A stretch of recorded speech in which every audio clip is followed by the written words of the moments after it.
The Raiders just sent the league a serious message, and it's that the silver and black are here to play in 2025, as are we today on Raiders Digest. Thanks for taking in with us as we get ready to look, analyze, and have a whole lot of fun off of a silver and black victory. Be sure to hit that subscribe button to do that along the way, I should say. What was a fun afternoon and what was a culture defining or a culture building afternoon. The blueprint was been laid out. We knew for weeks to get the basics going of building a team, this Pete Carroll minded team of confidence, competition, resiliency, grit, toughness, and they showed each of that in a 20-13 win today up in the Northeast against the Patriots, moving to 1-0 on the season. Game for the most part, numbers add up, and it reads relatively benign, so to speak, because when the two teams actually played out the game itself,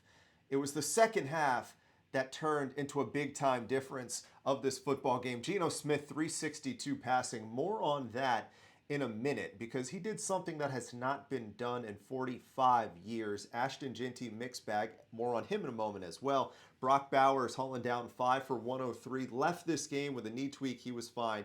He would be all right and check back in. But we're going to start with Geno. And if you checked in earlier in the week with some of the sentiments, I guess, that we had with Geno, was that I felt like the hype was worth it. I felt like the hype that it took the price tag to get him, that third-round pick, needed something to be validated. Because with the Pete Carroll situation in line, you just need that functionality. GM, coach, quarterback, and I guess even one step further above with owner as well.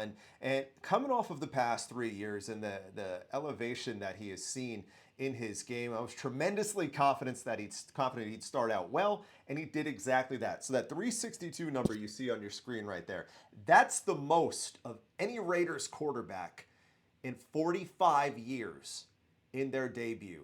362 yards. I said previously he was going to hit 4,500, so what's that, like a little less than 42, it's like 41.4 left. Either way, you'll take it as a Raiders fan. You love it, you got it. For the most part, things were pretty good.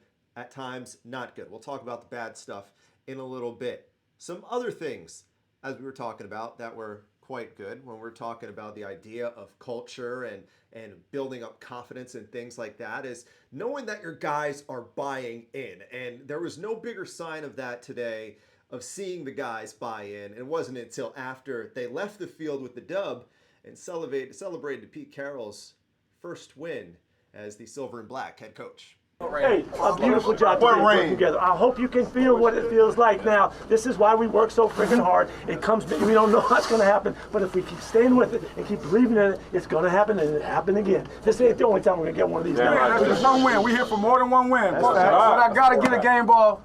First win in the silver and black. Yeah!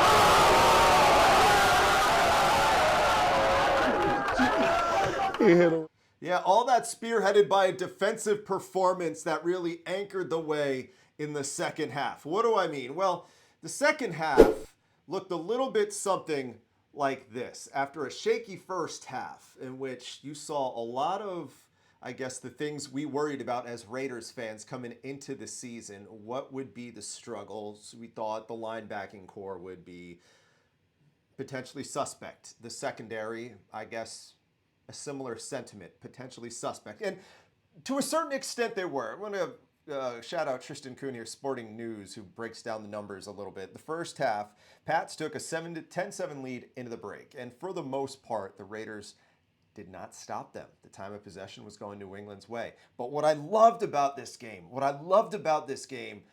was the halftime third quarter adjustments. Because for so long, we have not seen that. For so long, we haven't seen these teams go out there and look like they're fully aware of how the first 30 minutes of the game went. They go back to the restart, and they get hit right in the mouth, and they look, to put it bluntly, kind of lost. How many times have we seen games where the Raiders go into the half with a lead, and those lack of adjustments are there? This felt like the first time that we have seen that in a minute, that this type of adjustment was there, and it worked out to the capacity that it did. And as a Raiders fan, that is so immensely encouraging, knowing that these are the type of things you have not seen. These are the type of things that winning football teams do.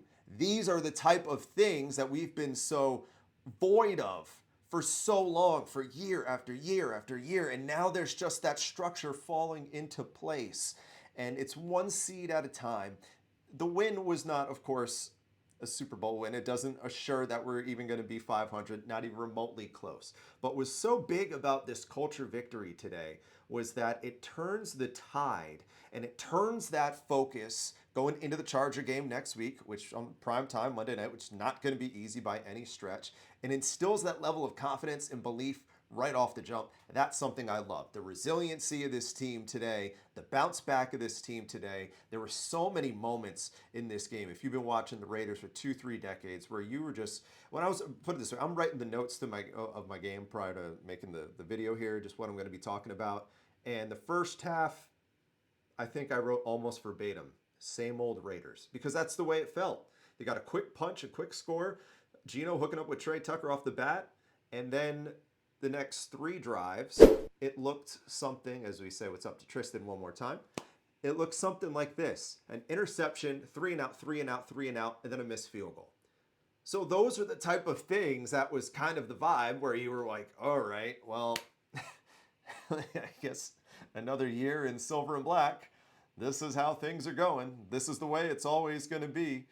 New face, same place, but obviously it did not turn out that way. Some things that, despite the good vibes, that really needed to change for the better. The Geno Smith situation behind the line of scrimmage, because his offensive line, for the most part, really with the exception of Colton Miller, the other 4 out of 5 struggled today. Sacked 4 times, pressured a whole bunch other. At a certain point, you're talking about the idea, the sentiment, same old Raiders, you're wondering, okay, these are the things we worried about going into the season. A lousy offensive line, and a shoddy linebacking core and secondary. And through the first 30 minutes of play, it's like every one of these things, every one of those boxes are checked.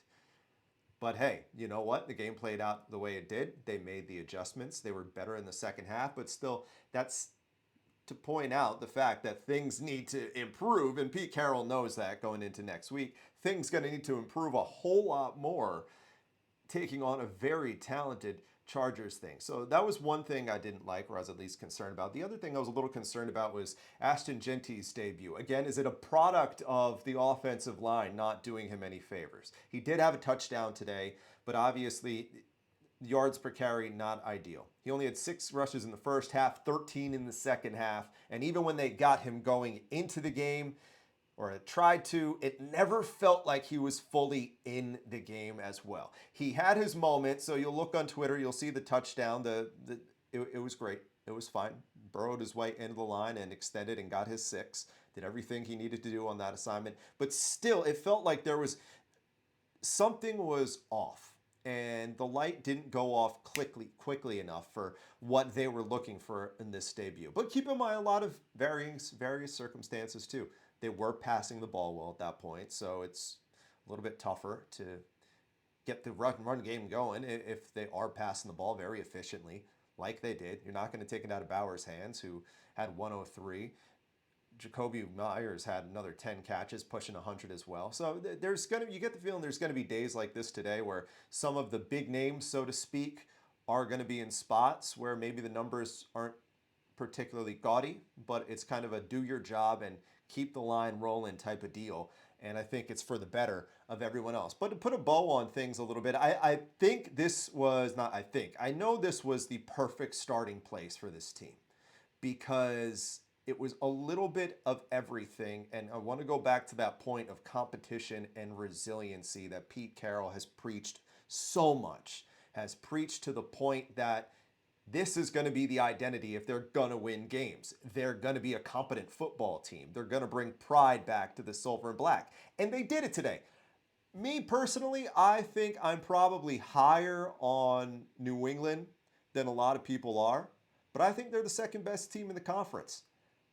I think that going to a place like New England, who's going to go out and be assertive and try to play for their new coach as well, and Mike Vrabel trying to do a lot of the same things the Raiders are, to create that balance off the jump, to go up there, time zone change, Northeast, win a game you were trailing in and did not particularly play great in the first half. It's a nice victory today for the Raiders, and it's a good start for to get the 2025 campaign going. I'm a happy man. I'm a happy man going into the Monday morning quarterback. It's everything I could want. And in fairness, though, I mean, recent years, what's now 4 of 6, I think we've won on week 1. So we've had this feeling a little bit to begin with. But you know what? This one feels even better because it was the Patriots too. Anyways, if you enjoyed this, even if you didn't, let's have fun some more. Hit that subscribe button, talk about our silver and black and what's next going forward. As we know, it's the Chargers. Not going to be an easy game, but we'll certainly bring it to the table. Talk to you next time.